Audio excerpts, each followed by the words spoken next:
хорошо. Ну, бывает вот так маленько. Народу много, да? Народу много. Сегодня что-то не очень много. Чего меньше? А, ну то есть вы просто с талоном сидите и ждете своей очереди, да? Не толкаемся, все хорошо. Ну и все. Я, например, постоянно сюда хожу. Ну, народ всегда есть, но быстро идет. Администратор, кассир очень вежливый, мне нравится. А раньше, когда живая очередь была, разница была? Ну, живая очередь всегда, живая очередь. А тут спокойно сидишь, ждешь. По магазинам побегала.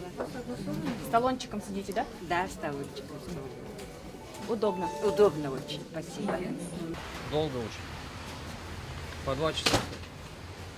А это вы оцениваете электронную очередь или обслуживание? Ну, не знаю, обслуживание вроде быстро так двигается, но людей много. А без терминала раньше как было, когда живая очередь была? Ну, тоже плохо было. Электронная очередь достаточно успешная, но чтобы кассиры постоянно находились на кассах. Во всех окошках. Да, во всех. Вот 11 касс. Тогда было бы лучше, да? Естественно.